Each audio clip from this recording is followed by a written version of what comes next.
Welcome back to One American Baseball Podcast. You're joining us for episode 21 of this thing. I'm Jaden, and as always, I'm joined by my co-host Chris. We're gonna talk some more baseball today, talk some Reds baseball, some Guardians baseball from the last week or so. It's been about a week and a half since we last recorded with some scheduling stuff, so going to cover maybe a little bit more than you're used to in this episode, might be a little bit longer. Then we've got a couple fun and interesting around the league things. We're going to talk about a current player and a baseball, I would say, legend, at least from this generation, joining our tinfoil hat club. We had a huge trade that was seemingly out of nowhere that broke yesterday, and then I've got a review for you to close out the show. But Chris, how are you? I've been better. The Guardians have there's a lot that's happened since the last time we recorded, and I think that the Guardians have shown a lot about who they are as a team. So I can definitely relate to you on a lot of levels in terms of the Guardians and the Reds because these are two very strikingly similar teams based on how the last week and some change have gone for Yeah. the Guardians. So Yeah, so. well, let's get into that analysis. I'll start with my red legs. I just wanted to give a brief Tyler Stevenson analysis. It's This is my one sort of negative thing for this episode. Pretty good week for the Reds, so this will be a fairly positive ep for me, which I don't know if our listeners are used to, but Yeah, hopefully I'll be carrying all the negativity for this episode. yeah, hopefully Yeah. the positivity sticks around for me and Chris can find some soon. We definitely want both of these teams to succeed. It's more fun for both of us when they do. But Tyler Stevenson, my sort of eye test on him for this season has been that he's not really seeing the ball on the outside part of the plate very well. Those pitches seem to freeze him, and he strikes out looking there a lot. And he always seems to be confused that it was called a strike, even though there are quite a few that are clearly just well placed strikes on the outer part of the plate. And I looked at Baseball Savant today, and it has him striking out 18 times on pitches on the outer third of the plate that are still in the zone. That's 36% of his strikeouts are coming from that sort of zone. And like I said, he just looks completely baffled by these pitches. They freeze him, and we sort of need him to start hitting those. He's a great opposite field hitter. He has a lot of opposite field power, and so you hate to see a guy who's able to do opposite field damage being confused by the pitches on the outside part of the plate because those are the pitches that you can take opposite field and really do damage on if you're able to hit well to the opposite field. So I hope Tyler Stevenson can figure it out. That's just something quick that I noticed that I don't think a lot of people have really talked about around Reds country. And it's just something that I wanted to be the first to maybe start the trend on. So we can come back to this episode when we're a big famous podcast and we'll go, wow, we were the first to make that analysis. So that'll be cool. Um, but like I said, that was my only sort of negative thing, and it really doesn't feel that negative, but it's my one criticism of this team this week because other than that, they were amazing, and frankly, they've made me believe again. I'm bought back in 100%. I know I shouldn't be. They're going to break my heart this week probably, but for today, I am bought back in totally. They swept the Diamondbacks over the um, not this past weekend, but the weekend before.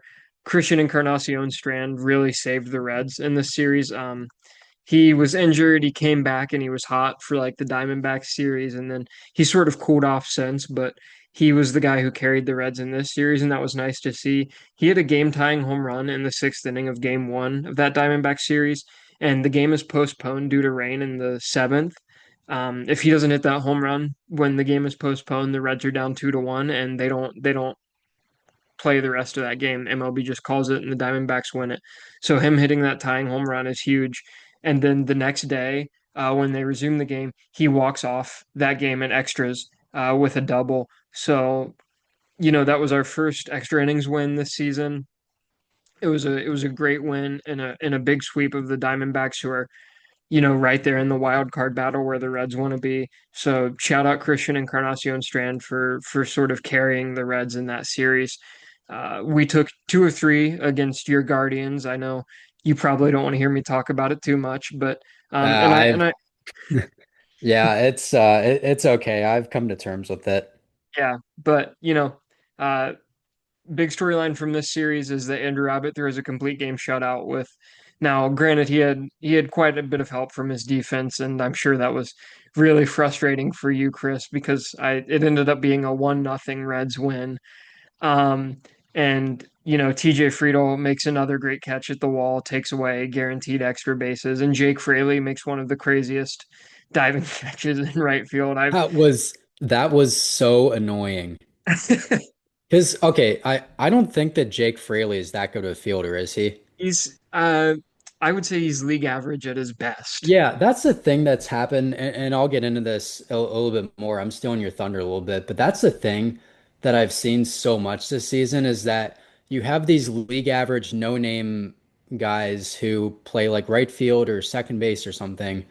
Like the guy from the Astros who just made his debut, I don't want to get on too much of a tangent here, but he did the exact same thing that Jake Fraley did with the game. The game was on the line, and the whole complexity of the game would have been completely different if he didn't make that Herculean catch. So I'll quit while I'm ahead. You get the point. That has Yeah, been a very reoccurring theme for the Guardians this year. yeah. So while it was frustrating for you, I was pretty happy to see it, and I'm happy to see Andrew Abbott throw a complete game shutout. He's just one of those pitchers that's just super gritty. Like I've said in the past, he's not going to blow you away with velo or anything. He's sort of like a I don't know, like a Greg Maddux type almost. I mean, he just pitches with good location, good movement, and he tries to deceive the batters more than anything. And it's nice to see him get, a big career milestone like that because I'm a huge Andrew Abbott guy. Um, and like I said, yeah, his defense helped him out a ton, but um, sometimes, defense wins ball games, and the Reds were lucky enough that they were able to make some highlight reel plays and win that one. We in that series we also claimed the Ohio Cup, so we won 5 of the 6 in the Ohio Cup series. It's the first time the Reds have held the Cup since 2014, and the Ohio Cup isn't a huge thing in baseball. No one outside of the Reds or Guardians fan bases really care about the Ohio Cup, and I think there are some even within the fan bases where it's like, whatever, it's just the Ohio Cup. It doesn't really matter. It's an interleague series that at the end of the season you're going to look back on and whatever if you didn't win it. But you wonder if this helps to kickstart this team a little bit. This clubhouse is very young as far as baseball goes, and a lot of these guys have never really seen any sort of success. I mean, you've Jose Trevino and Gavin Lux who were in the World Series last year in the clubhouse. Um, and Nick Martinez was a Padre when they made some of their playoff runs. But for the most part, this is a lot of guys who have never really seen any success in the big leagues as far as winning like anything of note. Um, like matters. They've never won a playoff series. 2020, some of the guys were around, but that's the only time they've ever been to the playoffs. That a lot of these guys were around when they were Reds, and so it's just the Ohio Cup, but. Maybe seeing a trophy in the clubhouse, gives these guys some confidence and fires them up a little bit. Maybe it changes the mentality around this team where you're not just fighting for the sixth seed in the playoffs. You've tasted a little bit of success. You know what it looks like now, and maybe it's a mental thing where you start to want it a little bit more. I don't know if that is the case. It could just end up being that we won the Iowa Cup and that's the only thing we win this season, and no one really cares except for the Reds fans that are trying to cope with another disappointing season. But um, at least in my mind, I'm telling myself that this woke this team up because right after the Cleveland series, you go into Detroit, and Detroit is obviously one of the best teams in baseball right now, and you're thinking, all right, we won 5 in a row to get back to 2 games over 500. We lost the series finale in Cleveland, and now we're going to lose like 3 or 4 in a row going into Detroit, and we'll fall right back under 500 like we've done a bunch of times this season. I was just hopeful that we would take one in Detroit. and be at 500 when we got out of Detroit. That was my hope. And it definitely seemed to look like it was going that way in game one. We lost in a blowout. The bullpen melted down and allowed the game to get out of hand. The Reds scored 5 runs, but the Tigers put up 11 on them. And um, a lot of that was the bullpen just sort of melting down and not giving the offense a chance to stay in the ball game.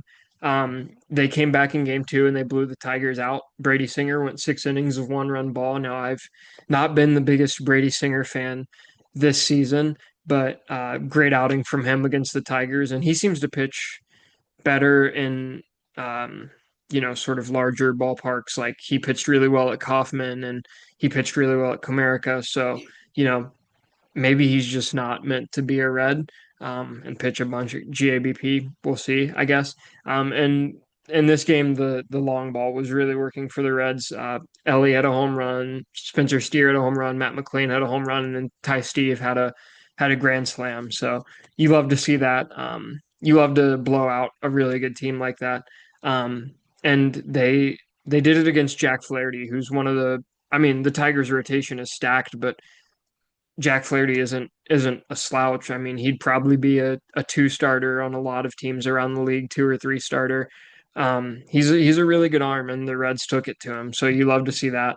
And you wonder if it sort of started the momentum that they carried through in Game Three. Game Three was probably the best game the Reds have played all year, um, as far as winning a baseball game goes. There have been some more exciting ones, I think, um, or maybe some less stressful ones. But as far as winning a baseball game goes, this was the best game the Reds have ever had. They were able to capitalize on. I think the Tigers made 3 errors on Sunday. The Reds capitalized on all of them. And the Tigers are normally a very clean baseball team. They don't really make a ton of errors. Um, and the Reds forced some errors, forced some chaos, and they were able to capitalize. And that's, sort of what this team needs to do to be successful. I think I talked about it some in the offseason, and we saw it a lot in 2023 with this team. They need to capitalize on mistakes. They need to use their speed and, sort of base running ability to cause those mistakes and then capitalize when they happen. So, early on in the game, Ellie hits a soft bouncer back to the pitcher, and because he's busting it down the first baseline and he's so fast, the pitcher rushes the throw. It's a throwing error, so he advances to second, and that allows him to score later on in that inning. Then going into the seventh inning, it was a tie game, and the Tigers score two in the seventh to go up 4-2, and it feels like the game's over at that point. You have all these statistics working against you. The Reds were 0 and 26 or something like that when trailing after the seventh inning this year. They hadn't won a series where they lost the first game of the series um, in like the last 39 series or something like that, where they had lost the first game. So you're thinking, all right, well, they lost game one. They're down um, going into the eighth. So they're not going to win. They're not going to win this game to win this series, and it'll just be a continuation of a lot of trends that we've seen over the last year and a half. Um, so in the top of the eighth, TJ Friedel leads it off, and he just hits another weak little dribbler back to the pitcher. The pitcher bobbles it and makes a throwing error at first, and TJ advances to second. Matt McLean then singles in the at bat after, and Ellie singles and scores TJ. And it's worth noting that all of the things after the TJ Friedel error um, were against Will Vest, who's been one of the best closers in baseball. He's an elite closer, is a really good fastball. Um, and the Reds were able to do this against him. So Ellie singles home TJ. It's now 4-3. You've got runners on first and second, Matt McLean on second, Ellie on first, and Christian and Tyler Stevenson strikes out in between the Ellie at bat and the Christian Encarnacion strand at bat. So there's one out in this inning. And so CES comes up and he hits a ground ball to third that is a tailor-made double play. And it would have ended the inning 4-3. The Reds' momentum is cut short once again, and we probably go on to lose this game. But Matt McLean is fast, Ellie is fast, and Zach McKinstry bobbles the ball, trying to field it, tries to go to second anyway to get Ellie. Ellie is safe, and then Christian Encarnacion Strand, who is not one of the faster guys in baseball, hustles down the line, and he ends up being safe at first too. So you have bases loaded, one out now, where you would have been out of the inning, still down a run, had McKinstry not made that error. Um, and if CES doesn't hustle, you have second and third, but you have two outs, so that doesn't set up the sacrifice fly that Will Benson hits in the next at bat to tie the game. So all of those things, hustling, capitalizing on mistakes, won the Reds this game. Um, and it was just a quintessential sort of this iteration of the Reds win, it felt like. So Will Benson hits that sac fly to tie the game. Gavin Lux singles, and that scores um, Ellie and advances CES. And then CES scores on a wild pitch to give the Reds a 6-4 lead going into the ninth or going into the bottom of the eighth, rather. And then Ellie homers in the ninth for two insurance runs. The Reds end up winning 8-4.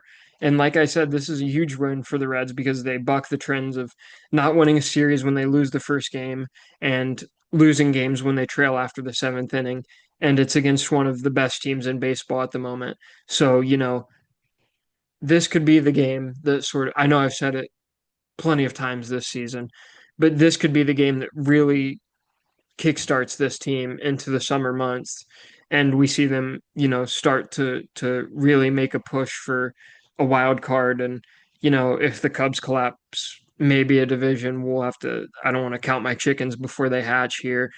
Um, but just a really great win, if nothing else. A fun baseball game to watch. Um, and just a great win for this team.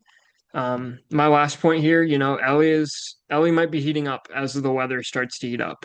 He's homered in four straight games. He's the fourth Reds player to do this at age 23 or younger. He joins Eric Davis, Johnny Bench, and Frank Robinson as Reds players 23 or younger to homer in four straight games.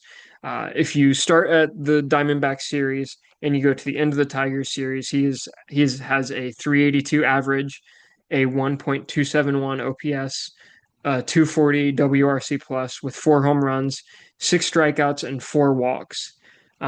So he's striking out almost as much as he's walking, or he's walking almost as much as he's striking out. Um, the power is really there. The on base is there. He's hitting for great average, and the WRC plus is through the roof. He ranks first among NL shortstops in RBIs, home runs, stolen bases, runs, total bases, slugging, and OPS. So this is my last point for today. You can cry all you want about the strikeouts, and you can argue, but you can argue with a wall. You're not gonna I'm not gonna hear it from anyone. He should be an all-star without question. And for me, he has an argument to be the starter. He has just as much WAR as Frankie Lindor if you want to pull the WAR card. Um, but go look at the stats that he leads in all shortstops in. Um, and cry about the strikeouts to someone else because I'm done hearing about it.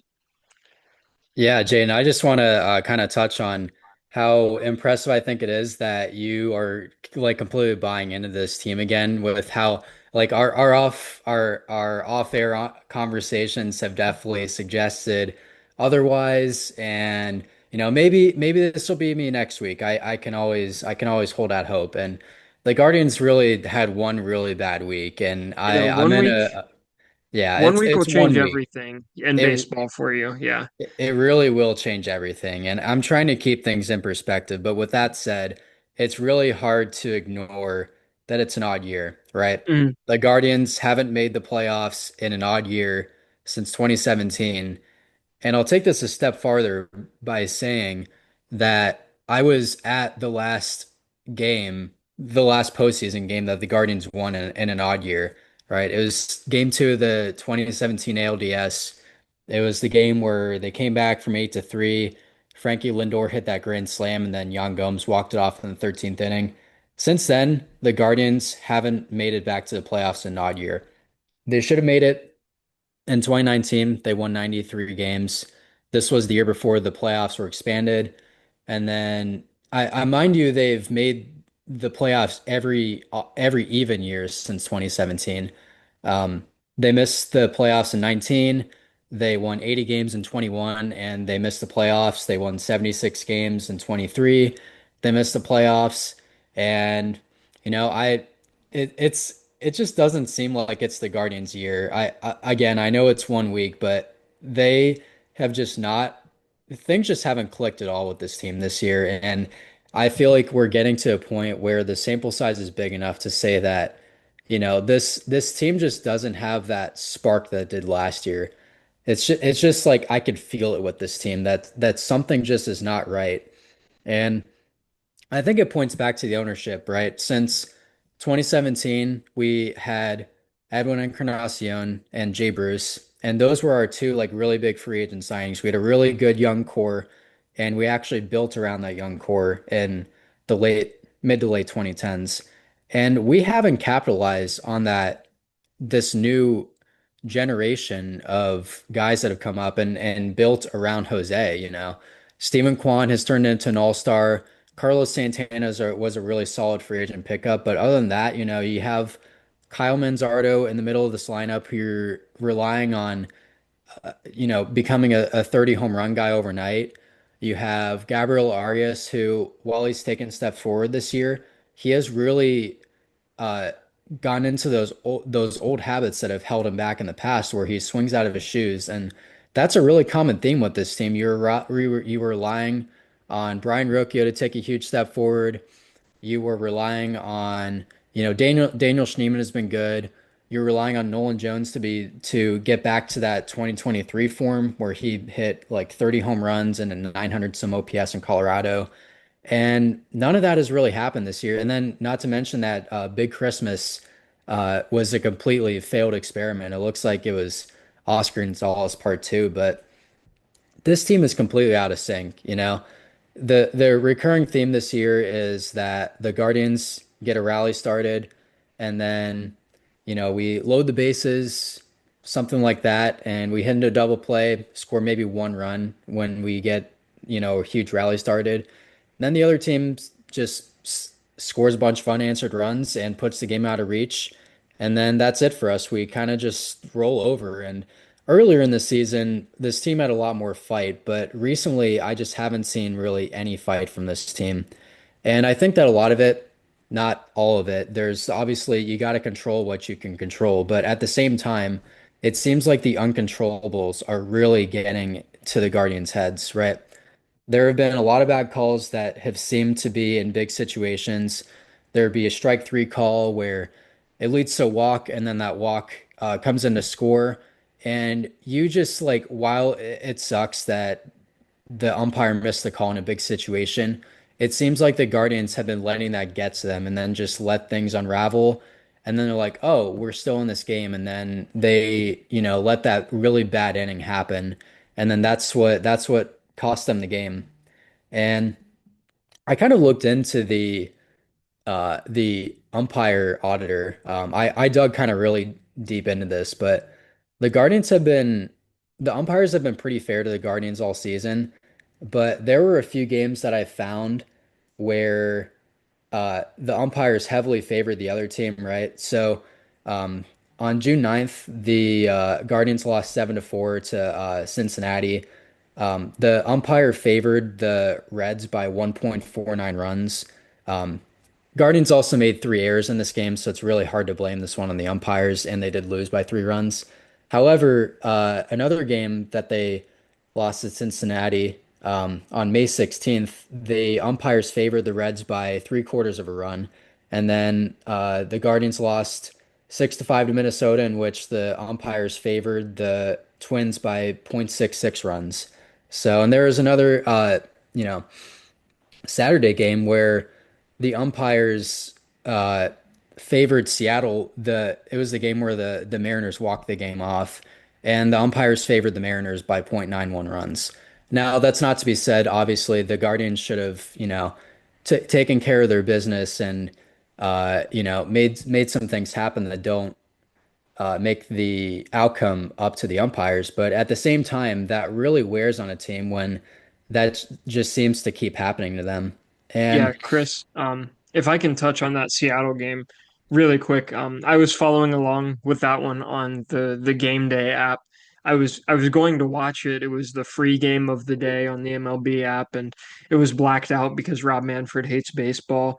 But I was still interested in the series. I went to game one of the series, which we'll touch on a little bit later, and um, I was interested in seeing how this one went as well. So I was following along on game day, and Emmanuel Clase walked a guy in I can't remember if it was the ninth or the 10th. Or no, They they walked walked you it guys off in off the in ninth. ninth. Yeah. Yeah. There was a walk in the ninth where Emmanuel Clase threw a slider, and on the game day where you follow along, they have the Hmm. strike zone, and it was clearly in the zone. It was ball four, um, and I mean, I was pretty baffled by it. So I just Yeah. pulled up Bo Naylor's baseball savant to see. He was catching that day. I pulled up his Hmm. baseball savant to see, is he bad at framing? Is that explaining it, or is it really, sort of an umpire issue? And he's above league average in framing, Yeah. so it's not like Bo Naylor is receiving these balls that are strikes and then making them not look like strikes to the umpire. It's definitely not the case, at least for the most part. As like I said, I wasn't watching Yeah. that game, so I can't say how he necessarily received that ball, but Hmm. I definitely think that's interesting to look at as well. Yeah, I think, well, for Bo Naylor, I think that the blocking is really Mhm. where he falls short when it comes to his defense. Naylor is a really good framer, and that's something that he has really improved upon since he has become a catcher in the big leagues. But going back to what you said, it's these big situations where, Mm.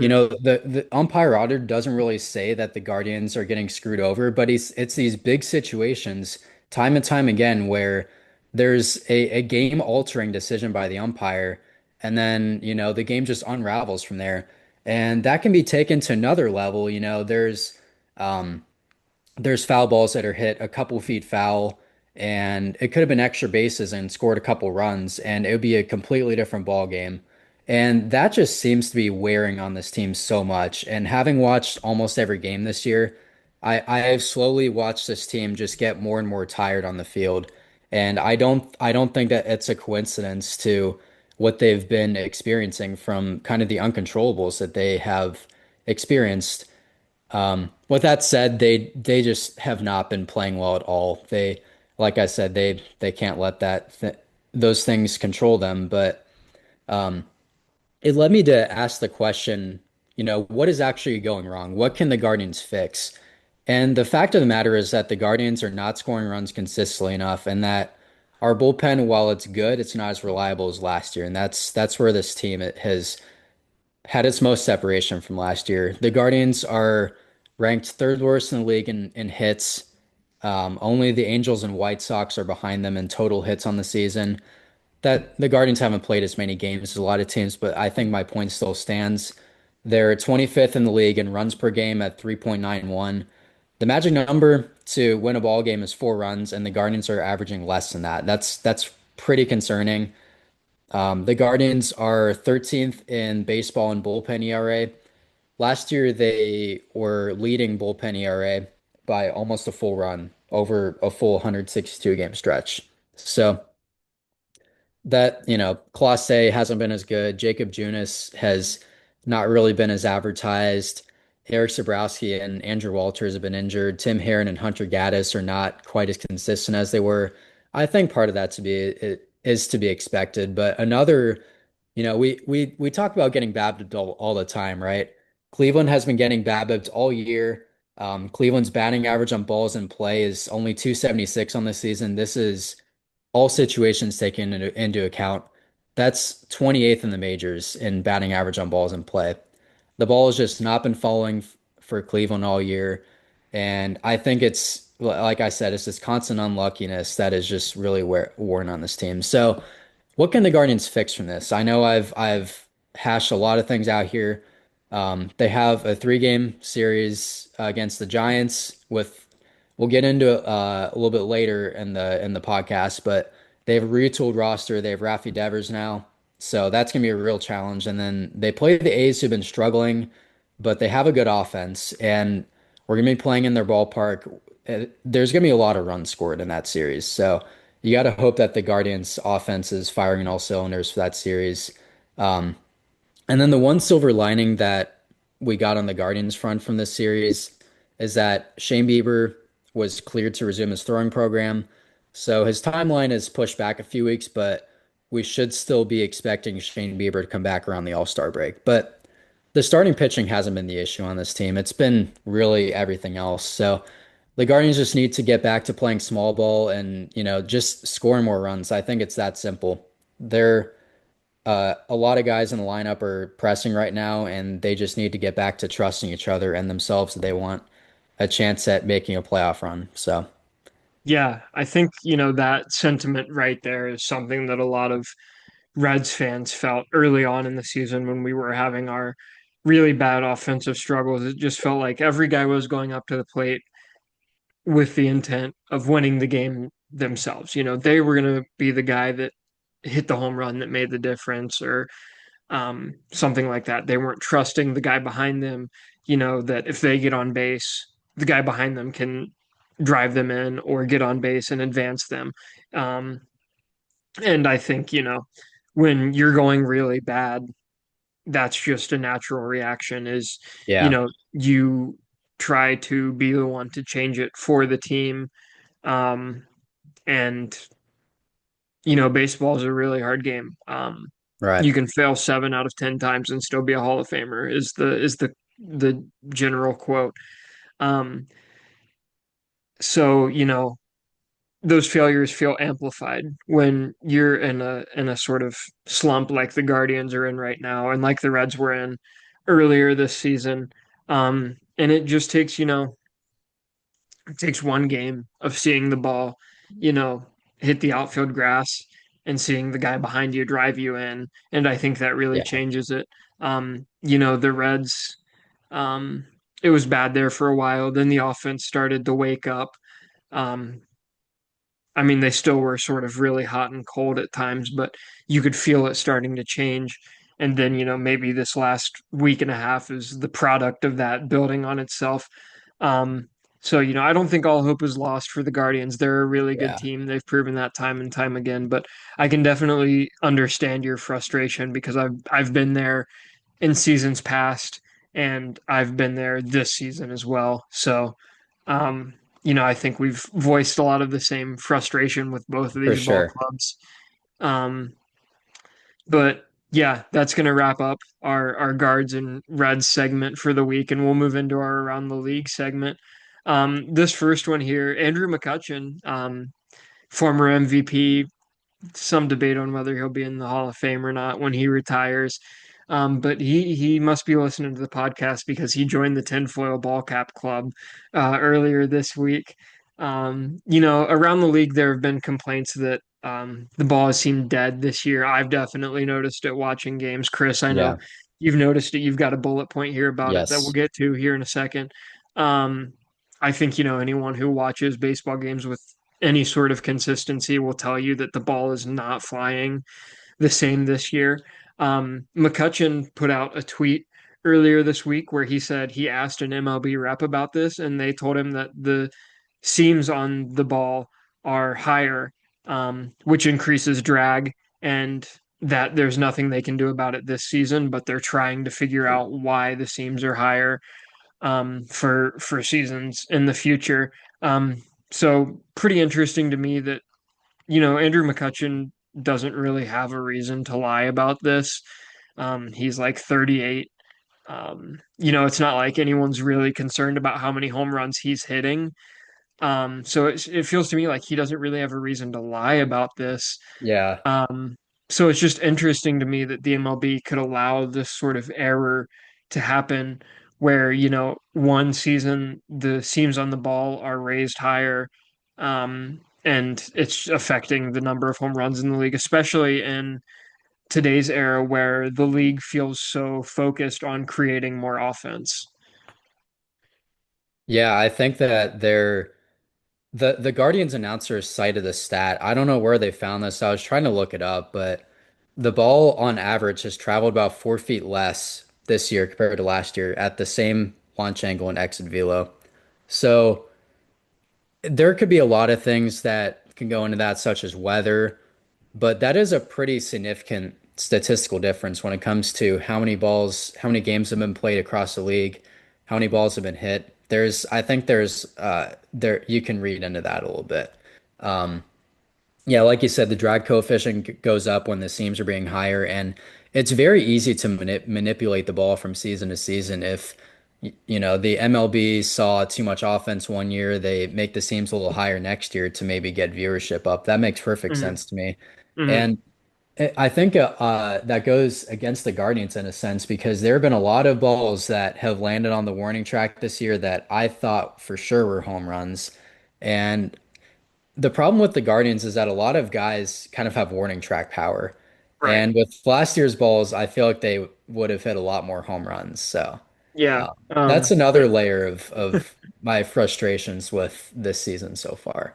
yeah, I don't know. It's definitely not the first time on this podcast that we've had a baseball manipulation related conspiracy theory, and it probably definitely won't be the last. But just interesting to see that it was Andrew McCutchen who sort of Yeah. broke the news on this. A current player, coming out and saying that is pretty wild. Um, but we'll move into the Rafael Devers trade. I think, this trade was made yesterday. That's when news broke. When I saw it, I thought it was fake. The first account that Yeah. I saw post about it was uh, a baseball meme account. So it's not like Yeah. it was a reliable source. Same. So then I had to do some digging, but it turned out to be true. And it was June 15th.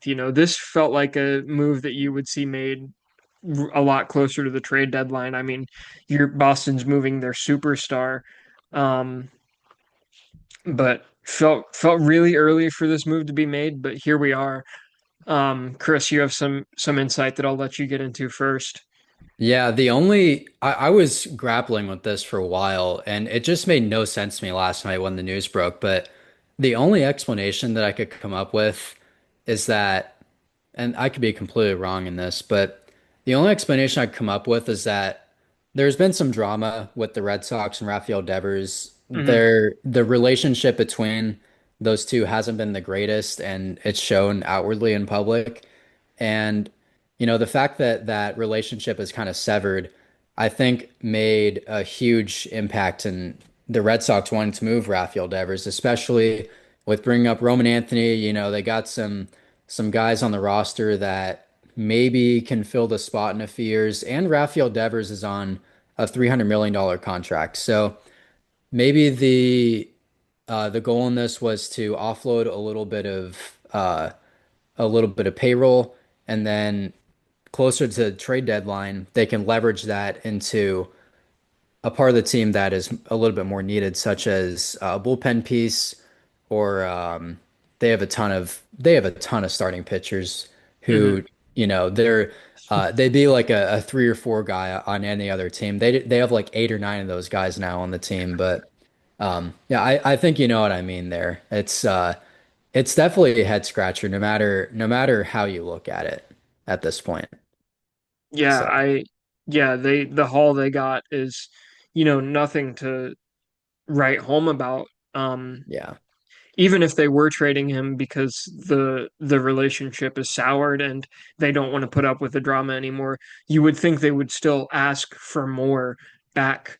Um, because he's been hot as of late. He's definitely heated up yeah, after his slow start. And it's Rafael Devers. I mean, he's one of the premier hitters in the league. And they got Jordan Hicks, Kyle Harrison, James Tibbs, who's an outfield prospect, and Jose Bello, who's a pitching prospect.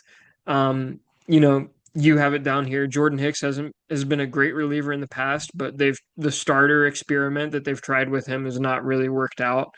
Kyle Harrison is another underwhelming, starter.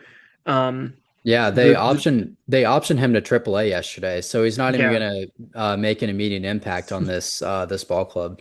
yeah. And then James Tibbs and Jose Bello are pretty young prospects who are putting up some promising numbers, but they aren't they're nowhere close to the big leagues. Um, like you said, they dump some salary in this move, but they move a franchise player, and it feels really similar to the Mookie Betts trade where, Yeah. you know, it was a guy who, it was Betts, Bogarts, and Devers. Those were the three guys that were supposed to, usher in the new era of Red Sox dominance. And they move Bogarts and they move Betts, and Devers is the last guy, and then they move him for and the haul that they've got from pretty much all of these trades has been for the most part non-existent. No one Mhm. who's going to make an impact like a Mookie Betts or a Rafael Devers will. Um, and honestly, from the Giants side of things too, I don't really understand this move. Um, they don't seem to have room for Devers on their roster. You've got Matt Chapman at third, and you're not moving Matt Chapman off of third base. He's had an offensive renaissance the past 2 years, and he's one of the best third basemen defensively in the league. And then, they've got Wilmer Flores at first and DHing. Wilmer Flores has been pretty good this year for the most part. Um, I just don't see where Devers fits on this Giants team. I don't know if the Red Sox were just waiting and waiting for someone to call about Rafael Devers because they wanted to move him that bad, and the Giants were just the first team to call. I don't know, but it's even from the Giants side of things, I don't really understand this. I have a counterpoint to make on your theory about the Giants because the Giants DFA'd Lamont Wade Mhm. like earlier or sometime last week, 5 to 7 Yeah, days ago at this point. It's June 16th. We're recording this. And I can't help but think that the two moves of DFAing Lamont Wade and then acquiring Rafael Devers didn't have something to do with each other. right. I think that there was obviously talks going on behind the scenes for quite Mhm. a while on Rafael Devers, and it's weird because in an interview last night he was so hopeful about the Red Sox future, and they have Right. some really good momentum that they've Right. They built. had just swept the Yankees this weekend, like Yeah. right before the trade news broke. They had just finished sweeping the Yankees. So, yeah, Yeah, which it makes me think that I don't know if Devers is the greatest source to trust here, but it makes me think that Devers got completely blindsided in this trade, which, right. is very possible. Yeah. Yeah. I don't know. I would be very upset as a Red Sox fan. I think that's where I'll Yeah, leave it. that sucks Their front office is not, I don't think, has instilled a lot of faith in that fan base over the past few years. for sure. Um, and trading away another franchise guy is it's definitely not going to win you back any fortune with the fan base. Um, but that's where we'll leave the Rafael Devers trade, and we'll get into our last little thing here. Over the weekend, I had the opportunity to visit T-Mobile Park, another baseball park checked off my list. And I'll give our podcast listeners a quick review. Um, just always fun to visit new ballparks and see what it's like, and you know, just always a fun experience. I think before I say anything, it's worth stating that I'm a great American purist, and no stadium. I understand that Great American isn't the greatest stadium in baseball. It's pretty cookie cutter as far as stadiums go. But nothing's going to top it for me because of the nostalgia and the memories. That's the ballpark that I grew up on. Um, and so it'll always be number one in my heart, even if a lot of people wouldn't rank it up there. Um, that being said, the area around the stadium really didn't impress me too much.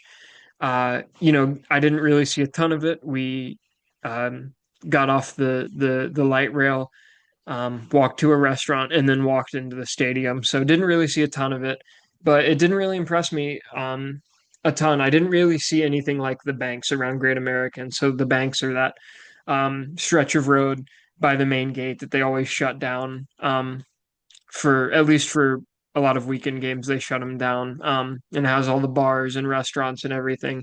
It's where we hung out before the Ohio Cup game that we went to. Just a really fun area, a great place to grab some food and a beer before you head into the park. And I didn't really see anything like that around T-Mobile. Granted, I didn't see a ton of it, but still, I'm not sure if it exists.